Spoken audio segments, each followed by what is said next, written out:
आपको लगता है कि समुद्र मंथन सिर्फ एक पौराणिक कथा है? क्या आपने कभी सोचा है वो समुद्र कौन सा था, मंथन क्यों किया गया और क्या इसमें कोई वैज्ञानिक रहस्य भी छिपा है? आज मैं आपको बताने वाला हूँ एक ऐसा कनेक्शन जहाँ समुद्र मंथन जुड़ा है क्वांटम फिजिक्स, एनर्जी ट्रांसफर और कॉस्मिक बैलेंस से। समुद्र मंथन की कथा के अनुसार देवता और असुरों ने मिलकर क्षीर सागर का मंथन किया।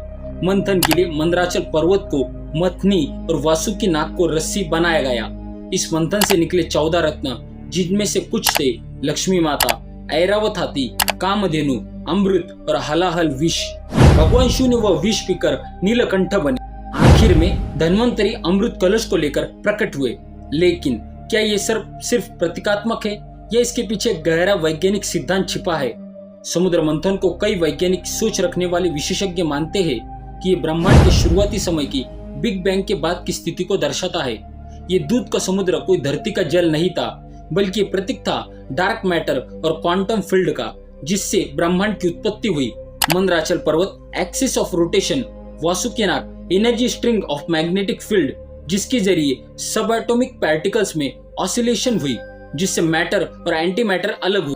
जब यूनिवर्स बना तो सबसे पहले आई घातक ऊर्जा तरंगे, अल्ट्रा रेडिएशन, कॉस्मिक फायर, जिसे सिंबॉलिकली हलाहल कहा गया। भगवान शिव का इसे पी जाना एक संकेत है यूनिवर्स की स्टेबिलिटी के लिए। हाई एनर्जी को एक हायर डायमेंशन या ब्लैक होल ने एब्जॉर्ब किया। सबसे अंत में जो निकला वो था अमृत, यानी स्टेबल एनर्जी, लाइफ फॉर्म की उत्पत्ति। कॉन्शियसनेस और देवता और असुर एक गॉड वर्सेस इविल नहीं, बल्कि पॉजिटिव और नेगेटिव चार्जेस का सिंबल है। हर मंथन में ये दोनों फोर्सेस शामिल होती है, जैसे एटॉम में इलेक्ट्रॉन और प्रोटॉन, जैसे दिमाग में लॉजिकल और इमोशनल ब्रेन। बैलेंस ही जीवन का अमृत है। ये कथा सिर्फ ब्रह्मांड की नहीं, हमारी चेतना का रहस्य भी बताती है। हमारा मन भी एक समुद्र है। जब हम ध्यान करते हैं तो हम अंदर मंथन करते हैं, विचारों का, भावनाओं का, वासनाओं का। पहले निकलता है विष, चिंता, द्वेष, अहंकार। उसमें संभलने वाला ही नीलकंठ बनता है और अंत में मिलता है अमृत, आत्मज्ञान, शांति और दिव्यता।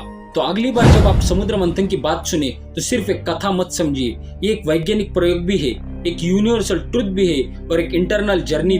माइथोलॉजी तब तक कहानी है जब तक आप उसमें विज्ञान ढूंढते, और विज्ञान तब तक अधूरा है जब तक उसमें चेतना नहीं होती।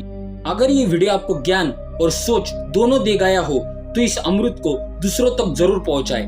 लाइक कीजिए, कमेंट करके बताइए आपको अगला मंथन किस विषय पर चाहिए, और चैनल को सब्सक्राइब करना मत भूलिए।